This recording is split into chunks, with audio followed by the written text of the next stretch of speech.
정돈하시고 찬송가 187장을 부르시면서 주님 앞에 나아가도록 하겠습니다.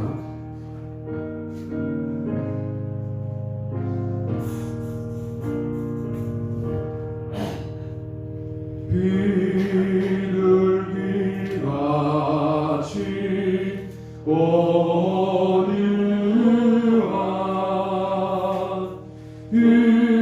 은혜의 성령 오셔서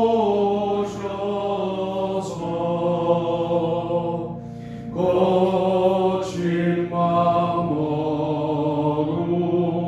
만지사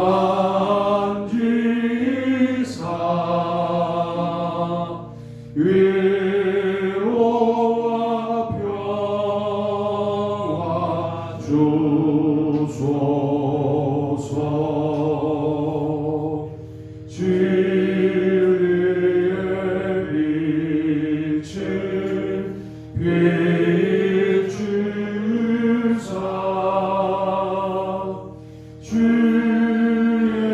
길 바로 걸으며 주님을 옆에 모시고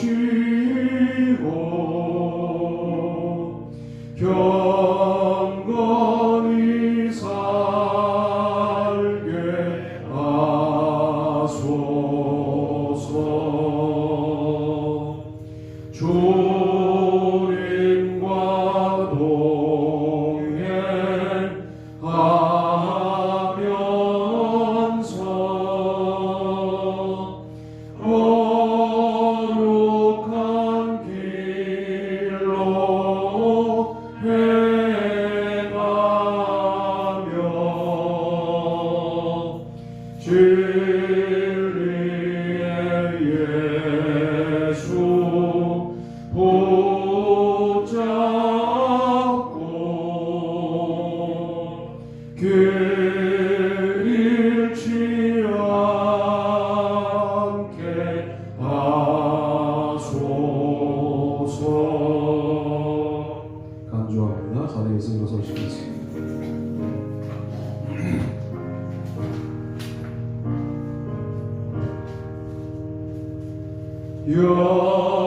연약한 나를 도우사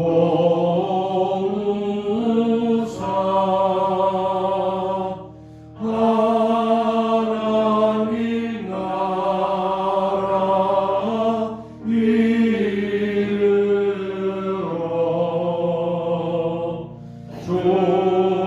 주님의 품에 안기는 영원한 안식 주소서. 아멘.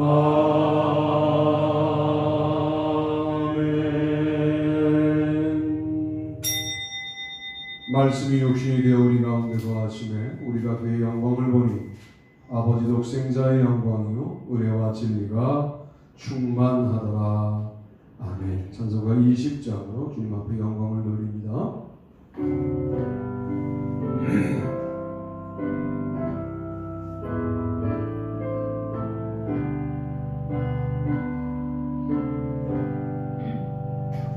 그 영광 중에 계신 주 나 찬송합니다.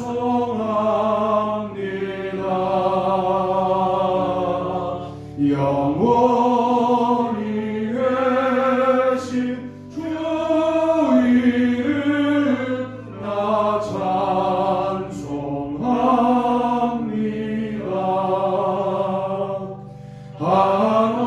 한없이 크신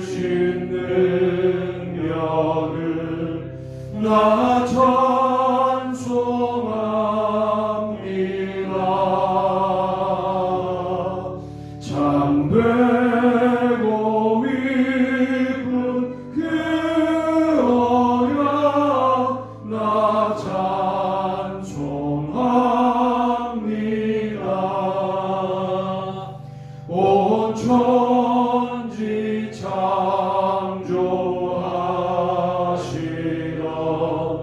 그 말씀이 미소 영원히 변치 않는 주 나 믿사옵니다. 그 오유하신 준성 날 불러주시고 그 품에 품어주시니 나 찬송합니다.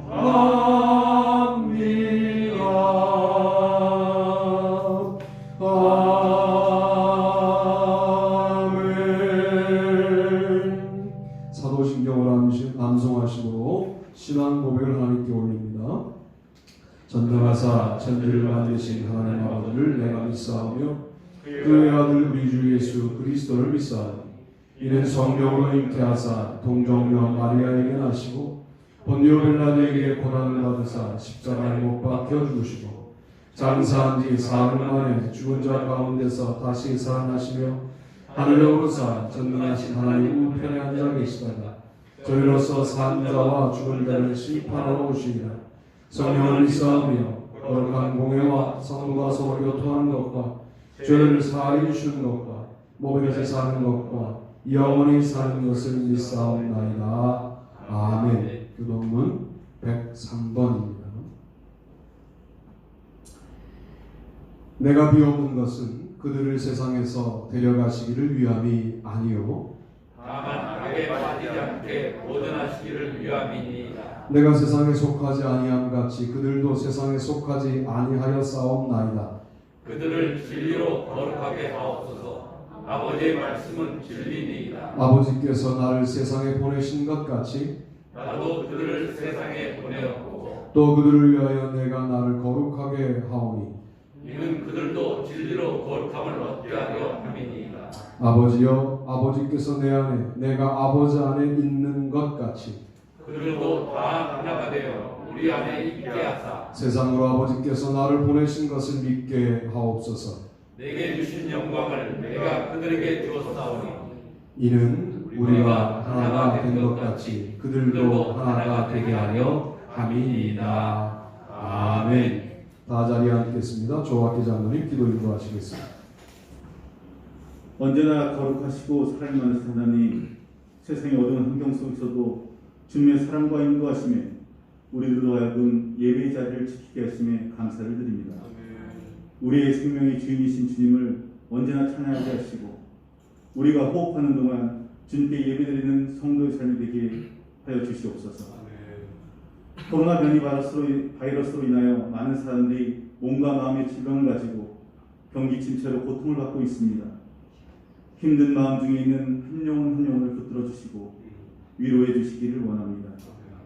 이러한 세상의 환경을 바라보며 지난 한 주간의 삶을 주님 앞에 겸손히 내려놓습니다.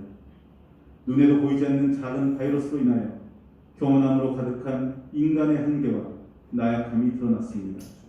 이 나라와 이 민족에게 영적인 회복이 있게 하시고 교회는 말씀과 뜨거운 성령의 역사를 통하여 나의 이웃을 돌아보게 하시고 사랑을 받는 것보다 주는 기쁨을 알게 하시되 나를 드러나지 않게 하시고 우리들 각자가 주님이 몸 되신 교회 안에서 하나의 지체로 사명을 감당하게 하옵소서.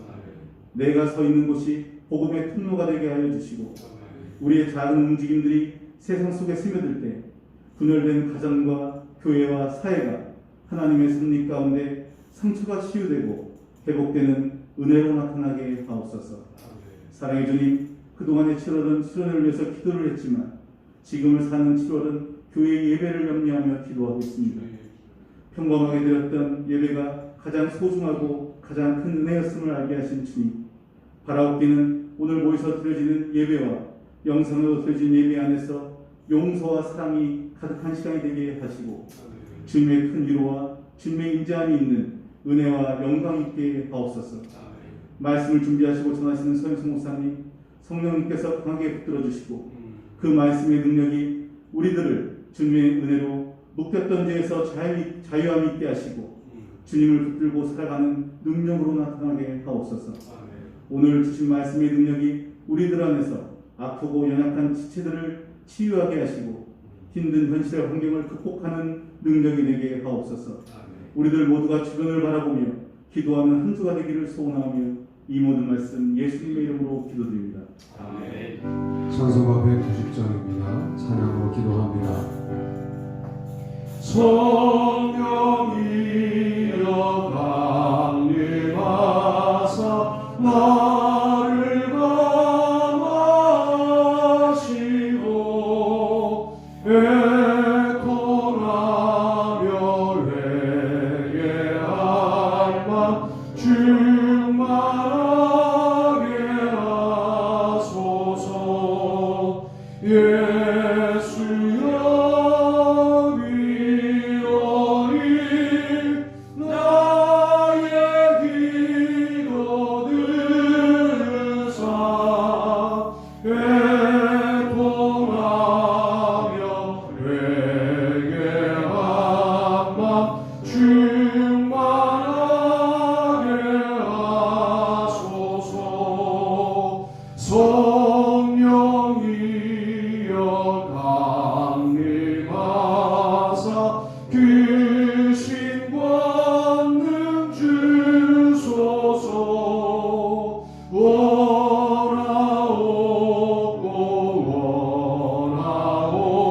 원하오니 충만하게 하소서. 예수여 비오니 나의 기도 들으사 애통하며 회개한 맘 충만하게 하소서. 힘이 없고 연약하나 엎드려서 비오니 성령 강림하옵소서. 충만하게 하소서. 예수여 비오니 나의 기도 들으사 애통하며 회개한 맘 충만하게 하소서. 정쾌하고 위로하사 복을 받게 하소서. 충만하게 하시오니 무한 감사합니다. 예수여 비오니 나의 기도 들으사 애통하며 회개한 맘 충만하게 하소서.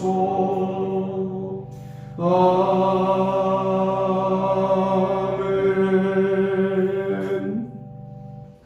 오늘 함께 은혜 받으실 말씀 로마서 1장 4절 말씀입니다. 짧은 말씀이니까 다 같이 한 목소리로 합독하신 후에 말씀을 나누도록 하겠습니다. 읽습니다. 시작. 성결의 영으로는 죽은 자들 가운데서 도와가사 능력으로 하나님의 아들로 선포되셨으니 곧 우리 주 예수 그리스도시니라. 아멘. 아멘. 오늘 저는 여러분과 함께 성령에 대한 이야기를 좀 하려고 합니다. 우리가 사실 일정한 어떤 교만이 있을 수 있냐면 나 그분 알아, 이런 교회일 수 있어요. 그러나 정말 그분과 인격적인 교제를 나누고 있느냐, 이 문제는 좀 다른 문제라고 생각을 하게 된 것이죠. 오늘 전체 제목을 한번 읽어보시겠습니다. 읽습니다. 시작. 왜 다시 영을 말하여야 말할 하는가? 없는가? 다시 시작. 왜 다시 영을 말할 수밖에 없는가? 제가 제 원래 설교 제목에서는 왜 이 시대에 다시 영을 말해야 하는가 그랬다가 너무 길어서 왜 다시 영을 말할 수밖에 없는가 이렇게 수정을 했는데, 첫 번째 제목과 본문도 읽어봅니다. 시작. 육신의 혈통과는 다른 신분을 주신다. 성결의 영으로는 죽은 자들 가운데서 부활하사 능력으로 하나님의 아들로 선포되셨으니 곧 우리 주 예수 그리스도시니라.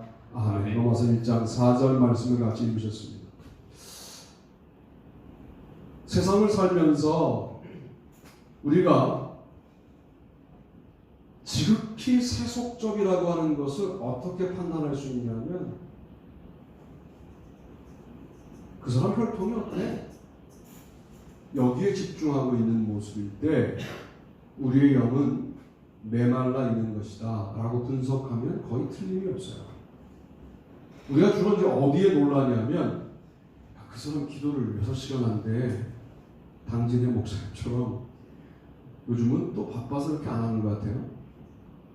그런 걸 막 놀라고, 야, 그 사람 설교를 9시간 한대, 막 이런 거에 놀라고, 그 양반 뭐 집회를 인도하면 뭐 별의별 기적이 나타나는데 이런 거에 놀랐던 때가 있었는데, 이제는 우리의 놀람을 분석해 보면 그 사람 투자해서 얼마를 벌었대, 이런 거에 놀라거든요. 제가 웃는 이유를 아시겠죠? 저도 거기에 놀라니까 공감하는 거예요. 육신의 혈통이 다윗의 혈통이다, 이것만 말하는 시대가 되었다는 거예요.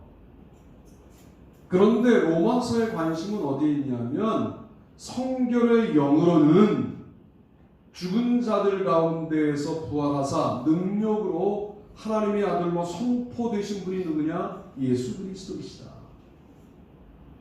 육신의 혈통을 부정하거나 무시하면 그것은 또한 신비주의에 해당할 거예요. 그러나 육신의 혈통만 강조하면 그건 또한 세속주의가 되는 것이죠.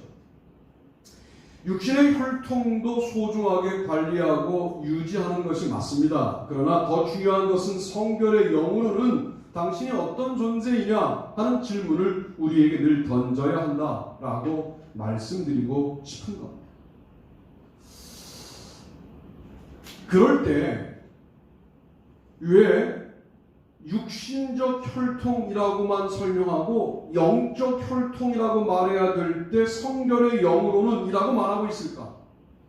육신과 대변하여 말한다면 그저 악한 육신의 혈통으로는 이렇게 말해야 맞죠. 그래야 성결의 영으로는 이라는 부분이 서로 페어가 됩니다. 서로 균형이 돼요. 그런데 성결의 영이라고 언급하면서 육신적 혈통은 그리 선한 게 아닌 것 같은 인상을 우리에게 주는 것이죠.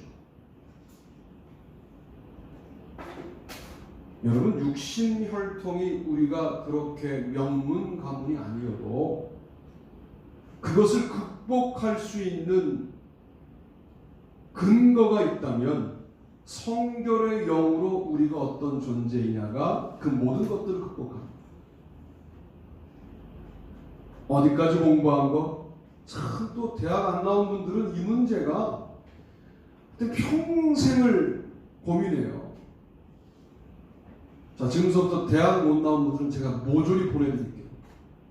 신학고가 다 미달이에요. 제가 소개하면 다 가실 수 있어요. 네, 더더군다나 만학도 전형이라는 것이 신학대학마다 있어요. 80도 받아요. 만약 그게 문제라면 제가 보내드리겠다. 다른 건 못 해드려요. 돈 많이 벌게는 못 해드려요, 제가. 그러나 내가 공부를 많이 못해서 뭔가 문제가 있다, 보내드릴게요. 여러분, 그게 무슨 문제가 됩니까? 우리가 이 땅을 살면서 그리 큰 돈을 벌지 못한 것 때문에 늘 주눅 드십니까? 여러분, 기도 중에 내가 성결의 영으로는 이미 부활 신앙을 가진 자이다 라고 하는 사실 속에서 자유함을 얻으시고 세상적인 조건에게 흔들리지 않는 아름다운 믿음의 소유자가 되시기를 축복합니다. 아멘. 뿐만 아니라 예수님만 하나님의 아들이 아니라 로마서 8장에 가면 우리도 하나님의 아들이에요. 엄청나게 신분이 격상되고 있어요. 나는 여자인데 어떻게 하나님의 아들이냐? 그것은 하나님의 상속자라는 개념이기 때문에 여성도 포함됩니다. 자, 그 본문 한번 보실까요? 그 본문에 보시면 우리 로마서 8장 본문 한번 보시죠. 8장 9절로 12절 다 같이 한번 읽어보십니다. 시작. 만일 너희 속에 하나님의 영이 거하시면 너희가 육신에 있지 아니하고 영에 있나니 누구든지 그리스도의 영이 없으면 그리스도의 사람이 아니라. 또 그리스도께서 너희 안에 계시면 몸은 죄로 말미암아 죽은 것이나 영은 의로 말미암아 살아있는 것이니라. 예수를 죽은 자 가운데서 살리신 이의 영이 너희 안에 거하시면 그리스도 예수를 죽은 자 가운데서 살리신 이가 너희 안에 거하시는 그의 영으로 말미암아 너희 죽을 몸도 살리시리라. 그러므로 형제들아, 우리가 빚진 자로되 육신에게 져서 육신대로 살 것이 아니니라. 아멘.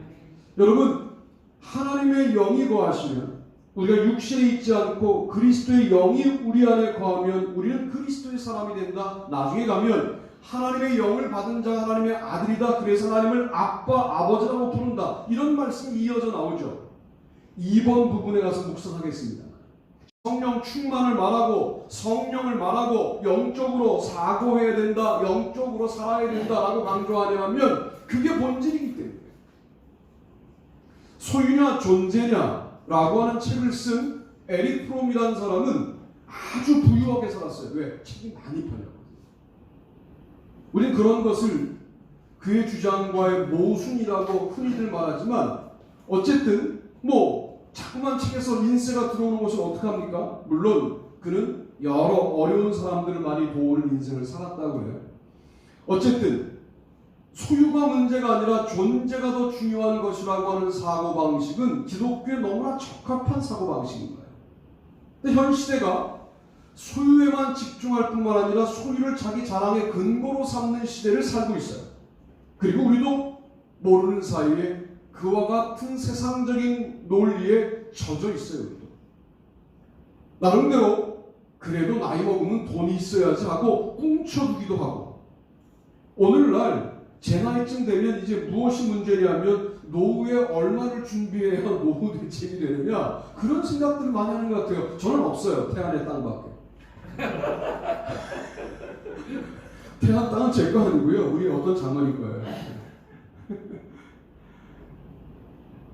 여러분, 노후 대책 내가 세우면 다 내 것이 된다라고 하는 전제하에서 그런 생각들 하시는데 덜컹 병에 걸리면 그 대책이 누구 것이 됩니까? 부인 좋은 일이 될 가능성이 많아요. 도대체 대책이라는 것이 우리에게 경제적인 것만으로 모든 것이 완벽할 수 있다라고 하는 사고방식에 왜 우리가 아멘해야 합니까?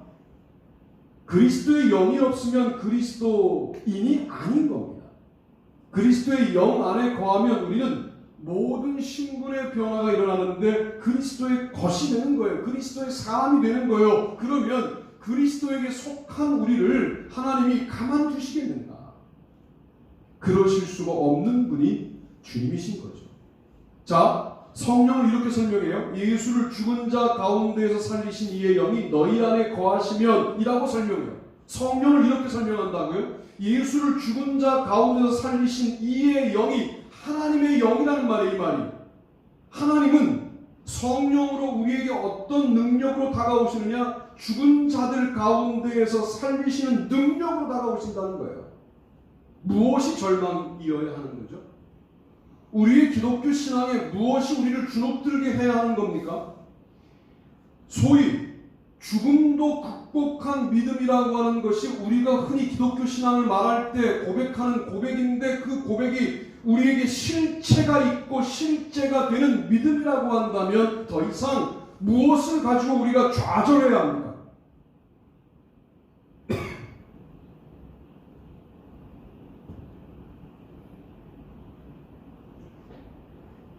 코로나의 상황 속에서 사업이 어렵고 장사가 어렵고 직장이 어려워지고 자기 건강이 어려워지는 것이 우리를 좌절하게 합니까?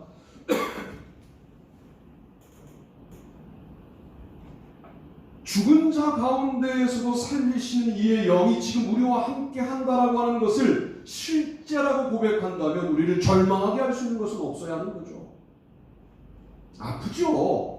현실을 살아가는 육신을 갖고 있기 때문에 현실을 살아가면서 무시를 당하면 아프고, 현실을 살아가면서 실패를 경험하면 아프고 어렵지만, 그러나 좌절할 수 없는 거 아닙니까? 이게 우리의 신분이 달라졌기 때문에 일어나는 능력인 것이죠. 그런 능력이 저는 여러분에게 충만하시게 되기를 바랍니다. 아멘. 세상에 부러운 어떤 사람들을 만날 때 비교 대상으로 바로 넘어가는 이 과정을 상당히 문제 삼아야 돼요. 세상에 잘 나가는 사람들을 만날 때 금방 비교 대상으로 가요. 거기만 비교 대상으로 가는 게 아니에요. 나보다 못한 사람들을 볼 때도 금방 비교 대상으로 바라봐요. 그래서 그들에게는 우월감을, 저들에게는 상대적인 박탈감을 느끼는 게 우리의 아주 영적으로 바닥인 사람의 모습인 거예요. 그들은 비교 대상이 아니라, 따라합시다, 선교 대상이다. 이렇게 말하면 너무 죄송합니다만 이건 내 말이 아니에요. 소크라테스의 말이니까 인용할게요. 배부른 돼지가 부럽습니까?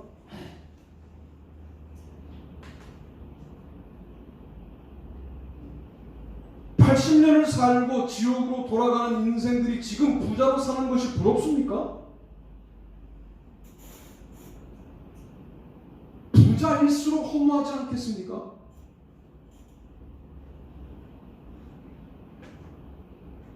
그들의 부에 우리가 놀라고 있으니까 그들을 영혼으로 바라보지 못하고 구원하지 못하는데, 그들을 비교 대상으로 바라보는 사탄의 전략에 넘어가지 말고 어떤 부자를 만나든 어떤 권력자를 만나든 어떤 외적으로 훌륭한 사람을 만나든 그들이 믿음이 없다면 선교 대상으로 보이게 해달라고 기도하셔야 돼요. 이게 로마서의 영적인 관점인 것이죠. 여러분의 신분과 관련 없이 여러분 이미 하나님의 아들들이시고요, 상속자이시고요. 이것을 깨닫는 것이 성령의 능력이고 성령의 역사임을 말씀을 드립니다. 두 번째 읽어보시죠. 시작. 육신의 능력과는 다른 능력을 주신다. 육신을 따르지 않고 그 영을 따라 행하는 우리에게 율법의 요구가 이루어지게 하려 하심이니라. 육신을 따르는 자는 육신의 일, 영을 따르는 자는 영의 일을 생각하나니 육신의 생각은 사망이요 영의 생각은 생명과 평안이니라. 아멘. 8장 4절로 6절 말씀입니다. 성령을 따라 행하는 우리에게 라고 말하고 있어요. 그 영을 따라 행하는 우리에게. 여기서 그 영이라는 말을 다시 한번 부연하여 설명하면 죽은 자 가운데에서 예수를 살리신 이의 영이게 되는 것이죠. 그래서 그냥 그 영이라고 줄여서 말을 하는 거예요. 하나님의 영이라는 건데 그것은 죽은 자 가운데에서 예수를 살리신 분의 영, 그 영이 우리의 기준이 되어서 그 영을 따라 우리가 살아가야 되는 것이죠. 너희가 육신대로 살면 반드시 죽을 것이로되 영으로서 몸의 행실을 죽이면 살리니 무릇 하나님의 영으로 인도함을 받는 사람은 곧 하나님의 아들이라. 너희는 다시 무수하는 종의 영을 받지 아니하고 양자의 영을 받았으므로 우리가 아빠 아버지라고 부르짖느니라. 성령이 친히 우리의 영과 더불어 우리가 하나님의 자녀인 것을 증언하시나니 자녀이면 또한 상속자 곧 하나님의 상속자요 그리스도와 함께한 상속자니 우리가 그와 함께 영광을 받기 위하여 고난도 함께 받아야 할 것이니라. 생각하건대 현재의 고난은 장차 우리에게 나타날 영광과 비교할 수 없도다. 8장 13절로 18절. 육신이 고대요. 지금 로마서에 기록된 상황 자체가 로마의 지배 아래 있는 동안 기록되는 거거든요. 육신이 고대다. 모든 시대의 그리스도인이 다 그랬어요. 자기 시대가 제일 어렵다. 그런데 이건 객관적이라는 말을 써도 맞을 것 같아요. 오늘날 우리가 살아가고 있는 현재가 성경이 기록되던 시대의 현재보다 결코 고되지 않아요. 우리는 포로민들은 아니거든요. 로마의 압제아래 있지는 않거든요. 이걸 굳이 압제라고 말해야 되니까 뭐 자본주의적 경제의 억압 아래 있다 뭐 이런 식으로 표현하지만 그것은 바꿔 말하면 로마 지배보다는 편안한 시대를 살고 있는데도 불구하고 로마서가 말하는 육적으로 너무 고단한 삶을 살고 있는 너희들 걱정하지 마. 영적으로는 너희가 대단한 존재야 하는 것이 그들에게는 큰 위로가 되었다 그 말이에요. 육적으로 대단한 존재들이 자기를 따라와야만 진정한 팍스 로마나 평화가 있다라고 말하는데 그거 아니고 네가 따라야 될 유일한 대상은 하나님의 영인데 하나님의 영을 따라 행하면 너는 곧 하나님의 아들이다 라고 말씀하고 있는 것이죠. 세상이 두렵니? 그러면 네가 성령으로 충만하지 않은 거야. 성령은 두려워하게 하는 영이 아니야. 세상이 두렵지 않아야 돼 라고 말씀하고 있는 거죠. 세상이 너를 죽일 수 있다는 거 그 육만 죽이는 거야. 너의 영을 죽일 수 없어. 그러니까 너의 영혼은 자유로워야 돼. 두려워하는 영은 성령이 아니야 라고 말합니다. 말씀이 깨달아져? 그러면 성령이 함께하는 거야. 네 입술이 정말 죽음의 위협 가운데도 하나님을 아빠, 아버지라고 부르는 이 고백을 포기하지 않아? 너는 성령 충만한 사람이야 라고 말하고 있는 거예요. 우리랑 많이 달라요. 우리는 문제를 놓고 기도하면 그 문제가 척척 해결되고 병든 자가 일어나고 안진뱅이가 일어나고 이런 것만 성령 충만인 줄 알아요. 착각하지 마세요. 말씀이 깨달아져요. 성령 충만한 겁니다. 설교가 들려요. 성령 충만한 거예요. 바꿔 말하면 설교가 안 들려요. 영적으로 문제가 생긴 거예요. 물론 제가 늘 자백하잖아요. 목사에게 전혀 문제가 없다고 피해가려고 이런 말 하는 게 아니에요. 저도 문제가 있을 수 있어요. 그러나 생각해봐요. 문제가 있더라도 여기에 메시지 한 줄은 있을 거 아니냐 말이에요. 영적으로 풍성한 사람은 문제가 있는 설교에서도 영적으로 풍성한 한 줄을 붙잡고 눈물을 쏟는 거거든요.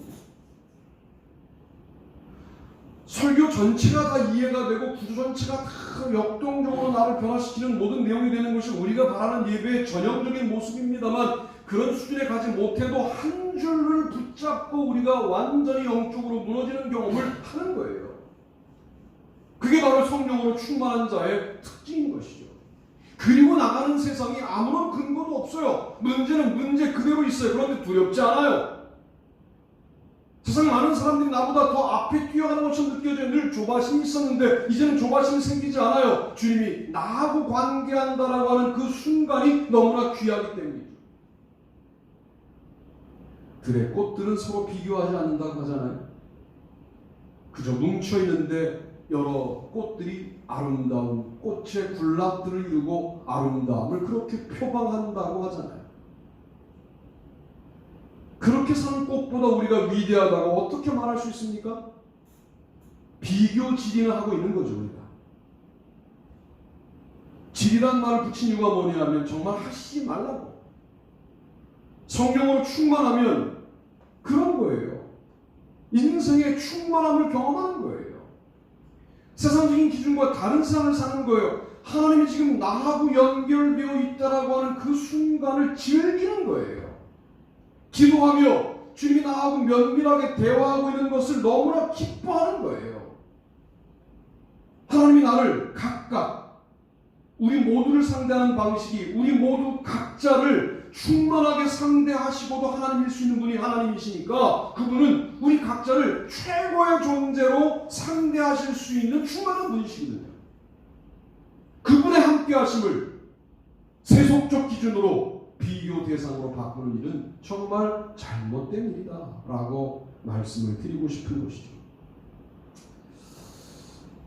그러니까 우리가 주님을 따라가고 있다라고 하는 것에 관련된 자부심을 느껴도 괜찮아요. 눈에 보이는 게 그렇게 현저한 모습으로 다른 사람도 인정해 줄 만한 결과가 아니라고 하더라도 괜찮아요. 왜? 끝까지 하나님과의 내밀한 관계를 붙들고 살면 되는 거거든요. 생각해 보세요. 수도사들의 노동과 기도를 생각해 보세요. 뭐 도대체 그들이 세상에 주목받을 만한 그런 실천과 주목받을 만한 그런 업적을 남긴 적이 있습니까? 반복이에요. 아침 기도와 점심 기도와 저녁 기도의 반복이에요. 하루 정말 단순해요. 심플 라이프예요. 그런데 그 속에서 깨달아진 영적인 지식들이 책으로 엮어주고 그 속에서 깨달아진 영성적인 어떠한 그런 훈련들이 우리에게 전달되어서 우리의 신앙생활을 얼마나 풍부하게 합니까? 모든 그리스도인들은 제가 수도사예요. 세상에 파송받은 수도사예요. 수도사들은 누구랑 비교하지 않아요. 하나님이 함께 하시는 증거들을 붙잡고 하루하루를 살아가는 거예요. 그것이 즐거운 거예요. 그것이 최고의 기쁨인 거예요. 제가 평생 설교하잖아요. 지금도 기억해요. 영등포에서 신학생 시를 보낼 때 대학원 입학하자마자인 것 같은데 이제 대학원 입학했으니까 그 교회는 아주 정확한 교회였어요. 신학생 때는 전도사라고 안 부르고 대학원에 입학하니까 전도사라고 부르기 시작했고 그때 첫 수요 예배 설교를 시키셨어요. 그때 내가 무슨 설교를 했냐면 4명의 중풍병자들의 연합이라고 하는 설교를 했어요. 그 순간 부쩍 떨렸던 마음으로 말씀을 대했었는데 이제 너무 자주 설교하다 보니까 그 떨림이 남아있는가 하는 질문을 스스로에게 던져요. 더군다나 요즘은 노트북 앞에 앉아있어요. 노트북 앞에 앉아있는 줌 예배에 들어오신 분들은 가끔 한 달에 한 2번 정도 느끼셨을 텐데 제가 말을 이어가지 못하고 있을 때가 있어요. 제가 대략 말을 이어가지 못하는 식의 설교자는 아니거든요. 무슨 말이든 하는 설교자지. 그때는 울고 있는 거예요. 노트북 앞에서도 되더라고요. 그게. 그리고 그렇게 영적으로 민감해야 할 때에는 하나님이 민감하게 만들어 놓으세요. 지금 교회적으로 기도할 문제가 있으니까 저를 민감하게 만드세요. 여러분, 따라가야 될 분이 성령님이신 것을 놓치지 말게 되기를 바랍니다. 아멘. 솔직히 말하면 우리를 흥분하게 만드는 것들이 뭐예요? 무언가 이번에 계획한 일이 잘 돼서 프로젝트가 잘 돼서 많은 수입이 생겼다. 그럴 때 우리가 무척 즐거워요. 그러니까 우리의 즐거움은 성령님을 따라가다가 얻는 영적인 즐거움이 아니라 육적인 즐거움으로 바뀐 지가 오래된 거 아니냐 말이에요. 이걸 거부하면 신비주의, 이것만 쫓아가면 세속주의. 이것이 사실은 뒷장서고 앞장서야 될 것이 뭐냐면 성령님을 따라가면서 인도함을 받는 삶에 기쁨이 회복되어야 된다 하는 말씀을 드립니다. 이게 성령 충만한 증거들인 것이죠. 세 번째는 뭐냐? 세 번째 엄청난 말씀이 나와요. 우리 본문과 제목을 읽어보시죠. 시작. 육신의 소원과는 다른 간구를 하신다. 그뿐 아니라 또한 우리 곧 성령의 처음 익은 열매를 받은 우리까지도 속으로 탄식하여 양자될 것 곧 우리 몸의 속량을 기다리느니라. 우리가 소망으로 구원을 얻었으며 보이는 소망이 아니니 보는 것을 누가 말하리요. 만일 우리가 보지 못하는 것을 말하면 참음으로 기다릴지니라. 이와 같이 성령도 우리 연약함을 도우시나니 우리는 마땅히 기도할 바를 알지 못하나 오직 성령이 말할 수 없는 탄식으로 우리를 위하여 친히 간구하시느니라. 마음을 살피시는 이가 성령의 생각을 아시나니 이는 성령이 하나님의 뜻대로 성도를 위하여 간구하십니다. 우리가 알거니와 하나님을 사랑하는 자 곧 그의 뜻대로 부르심을 입은 자들에게는 모든 것이 합력하여 선을 이루느니라. 아멘. 8장 23절로 28절 말씀 읽으셨어요. 여기 보면 기도도 우리가 하는 것 같지만 우리가 하는 게 아니라 성령이 말할 수 없는 탄식으로 우리를 위하여 간구해 주시기 때문에 우리 기도가 성령님을 거쳐 하나님께 전달되는 것이죠. 마치 이런 거죠. 나 기도하는 사람이야. 나 요즘 기도하거든. 죄송하지만 이미 기도가 아니게 돼버린 거예요. 기도하는 사람에게 함부로 하면 좋지 않아. 그런 얘기를 가끔씩 들었어요. 제가 함부로 하나 봐요. 여러분, 이미 그런 기도하는 사람이 아니에요. 기도가 업적이 됐잖아요. 자신이 하는 능력이 됐잖아요. 주님, 저는 제 힘으로 기도할 수도 없는 존재이고 죄인입니다. 성령님이 도와주셔야만 기도할 수 있습니다. 마치 본인은 기도의 능력자인 것처럼 교만해하지 마십시오. 마치 본인은 말씀을 읽기만 하면 전할 수 있는 말씀이 공급되는 말씀의 능력자인 것처럼 설교하지 마십시오. 성령님이 도와주지 않으시면 도대체 말씀을 어떻게 준비하고 전해야 할지 모르는 어린아이 같은 마음으로 말씀을 대하십시오. 그럴 때 성령님이 우리 안에 운행하시는 것을 다시 경험하게 되는 것이죠. 저는 우리 교회가 기도해야 할 때 기도할 수 있는 이게 아주 단순한 능력이 아니라 대단한 능력인데 이런 능력 있는 교회가 되기를 바랍니다. 아멘. 기도하자 그럴 때 기도할 수 있어야 돼요. 자, 이렇게 말하면 이게 또 파괴주의로 해석될 가능성이 있는데 줌을 열면 줌에 들어오세요. 이제 8월 1일서부터 9월 마지막 날까지 기도할 거예요. 오라수 먹고 모라수 먹고 기도문만 올리겠다 그랬더니 마음속에 이게 좀 차지가 않아요. 너무 편리해진 것 같아요. 줌으로 해도 편리한데 기도에 9시로 할 거고 퇴근 이후에 들어오시면 돼요. 오셔서 30분 딱 기도할게요. 15분에서 한 20분 말씀 증거하고 통성으로 기도하고 제가 마무리 기도하고 이렇게 끝낼게요. 매일 하잖아요. 매일 해요. 그러니까 우리가 바라는 식의 응답이 없더라도 우리는 순종하겠다. 이런 마음으로 기도하는 것을 전제로 하시자. 바라는 것은 교회의 이도. 큰 문제도 아닌데 하나님에게는. 근데 하나님이 원치 않으시면 그냥 여기 있는 거예요. 그리고 거기에 절대로 실망할 필요 없어요. 하나님이 원하시는 부분이니까. 그걸 기도하지 않고 있는 걸 결정하거나 기도하지 않고 가는 걸 결정하면 우리가 이미 경험한 대로 어려워질 거예요. 교회가. 기도하시자. 그 기도도 8월 1일이 되면 바로 기도할 수 있는 사람이 되는 게 아니니까. 성령님 도와달라고 지금서부터 여러분 기도하시면서 그 기도에 동참해 주시고 또 저는 나름대로 말씀을 함께 나누면서 기도에 함께 하도록 그렇게 하겠습니다. 세상의 모든 종교가 기도하죠. 그러나 그 기도는 뭐예요? 자신의 소원을 이루기 위한 정성이에요. 그런 것을 기독교에서는 기도라고 말하지 않습니다. 성령님마저도 하나님의 뜻대로 간구하신다라고 되어 있어요.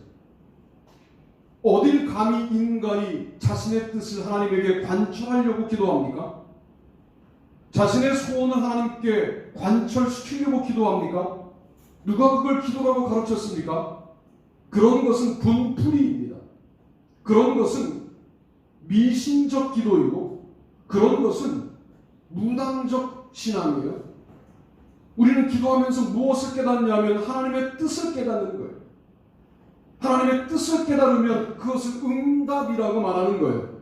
그 뜻이 내가 바라는 대로가 아니어도 응답이고 내가 바라는 대로 혹 되어도 응답이고 아무 응답이 없어도 거기서 하나님의 뜻을 깨달았다면 응답이 된 거예요. 그렇게 기도하기를 멈추지 않는 우리가 될 때 성령님은 늘 우리랑 관계할 수밖에 없잖아요. 왜? 기도를 스스로 할 수 없는 우리들이 기도하겠다라고 작정하고 기도에 임하기 시작할 때 성령님이 우리에게 오실 수밖에 없잖아요. 왜? 쟤들이 교회를 놓고 기도하는데 기도가 될 수 있는 수준이 아닌데 기도를 하고 있으니 어떻게 하면 좋으냐? 저 기도를 내가 받들어 하나님 앞에 바쳐야 해요. 그렇게 성령님과 관계하기를 시작하는 것이죠. 그럴 때 하나님을 사랑하는 자, 곧 그의 뜻대로 부르심 입은 자들에게는 모든 것이 합력하여 선을 이루는 역사가 있게 되는 것이죠.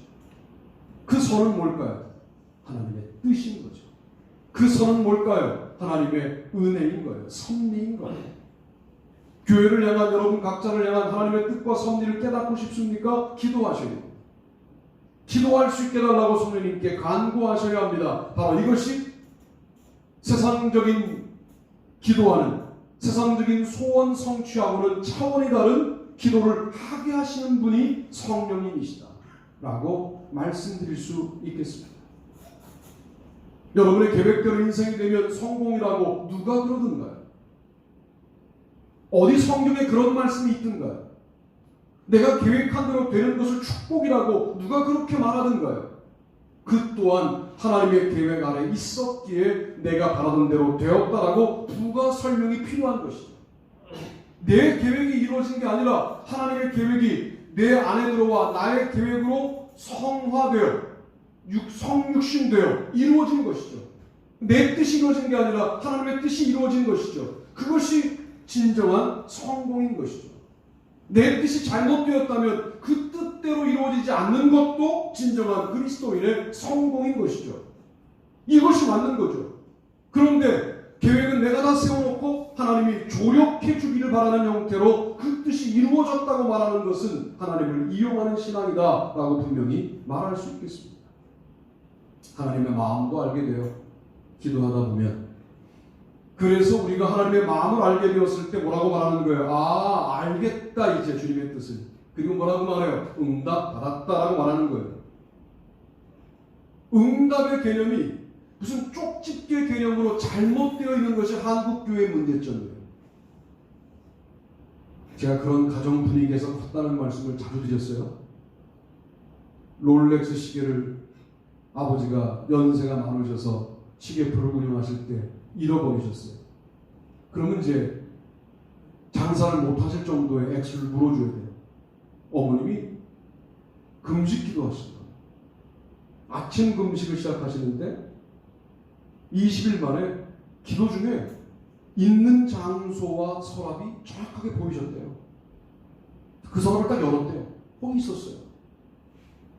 아, 응답되었다. 기도를 멈춘 게 아니라 20일을 채우고 기도를 마무리 지으셨죠. 전 이런 분위기에서 컸거든요. 그러니까 응답이 그런 식으로 온다는 것을 알고 있어요.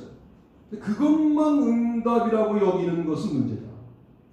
그것 또한 주님께서 어떤 뜻이 있기 때문이냐면 아버지의 시계의 점을 지속하여 주의 종을 키우는 데에 더 힘을 합쳐야 된다는 데 주님의 계획이 있으셨겠죠.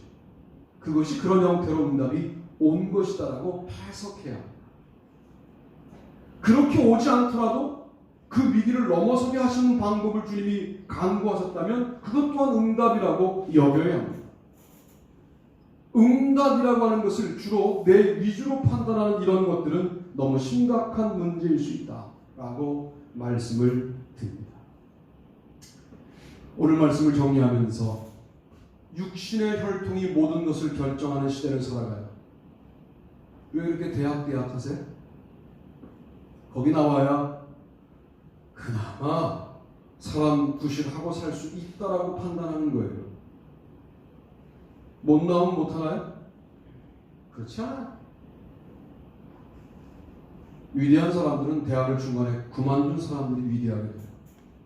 사소한 사람들은 박사까지 한 사람들이 사소하게 살아요. 여러분 지금 살아있는 표본을 앞에서 보고 계신 거죠. 뭘 그렇게 공부하는지 모르겠어요. 육신의 혈통에 집중되어 있다면 회개하시고 성결의 영으로는 네가 부활 신앙을 소유한 자이다. 네가 하나님의 자녀이다. 이것이 더 궁극적이고 본질적이다 라고 우리의 자녀들에게 가르쳐야 하고 우리 또한 그렇게 살아가야 합니다. 능력 있는 누구를 따라가야만 내 인생이 열릴 것 같아요. 물론 그런 인간관계를 싸그리 무시하고 하나님만 따라가자라고 신비주의적으로 하나님을 설명하고 싶지 않아요. 하나님을 따라가다가 보니까 또한 인간적인 끈과 관계도 주님이 풍성하게 만드시는 것을 경험한다면 둘 다를 누리시되 성령님을 따라 그분의 인도하심을 받는 세상의 능력과는 다른 능력 있는 삶을 사시게 되기를 바랍니다. 기도, 우리가 원하는 목적을 빠른 시간에 이루는 것만 응답이라고 말하는 그런 기도를 이제 멈추시고 솔직하게 기도할 수 없는 영적인 바닥에 우리가 처해 있음을 인정하고 성령님이 우리의 연약함을 도와 말할 수 없는 탄식으로 함께 기도해 주지 않으시면 저는 기도할 수 없습니다 하는 마음으로 기도하시다 보면 우리의 소원 성취가 아니라 하나님의 뜻을 이루어나가는 아름다운 성령의 충만함을 경험하게 될 줄로 믿습니다. 그와 같은 교회와 성도가 되시기를 주님의 이름으로 축복합니다. 다 자리에서 일어나시겠습니다. 찬송가 191장을 부르시면서 준비하신 예배를 마치시고 저는 축도함으로 예배를 마치겠습니다.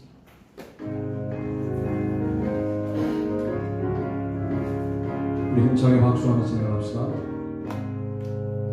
내가 매일 기쁘게 순례의 길 행하는 주의 팔이 나를 안보하니요 내가 주의 근본을 받는 참된 비결은 주의 영이 함께하니라.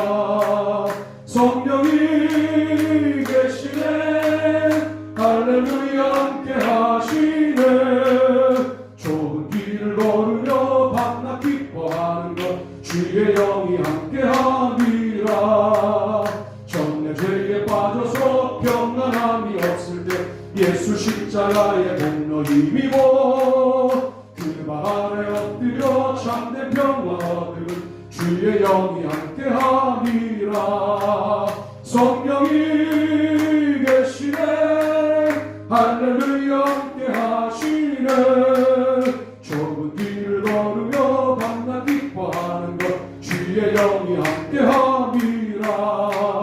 나와 동행하시고 모든 염려하시니 나는 숲의 새와 같이 기쁘다. 내가 기쁜 마음으로 주의 뜻을 행하는 주의 영이 함께하니라. 성령이 계시네 할렐루야 함께하시네. 좁은 길을 걸으며 밤낮 기뻐하는 것 주의 영이 함께하니라. 세상 모든 욕망과 나의 모든 정력은 십자가에 이미 못을 박았네. 어두운 밤이 지나고 무거운 짐 벗으니 주의 영이 함께하니라. 성령이 계시네 할렐루야 함께하시네. 좁은 길을 걸으며 밤낮 기뻐하는 것 주의 영이 함께하니라. 주님 은혜를 감사합니다. 오늘도 주님 앞에 마음을 바치며 예물을 바치며 예배한 주님의 모든 백성들을 기억하시고 이들의 또 한 주간의 삶 가운데 주님이 예민하게 역사하셔서 함께 동행하시는 놀라운 증거들이 나타나 다음 주일에 만나 간증할 수 있도록 인도해 주시기를 소원합니다.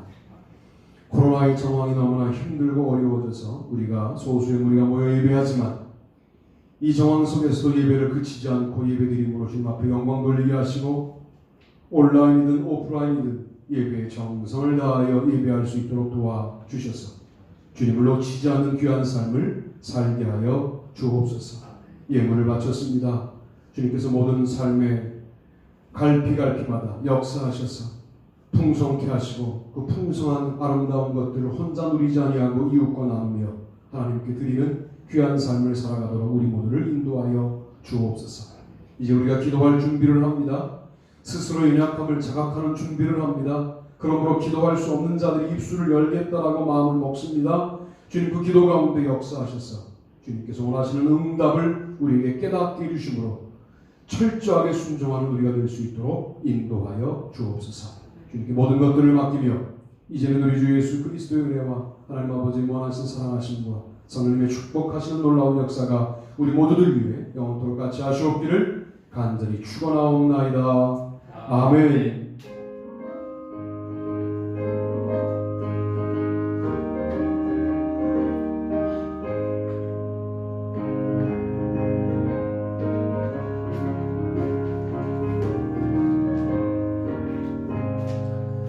한 주간 동안 승리합시다 인사가 앉으시면 제가 광고하겠습니다. 훈련의 달 수련회 못할 것 같고요.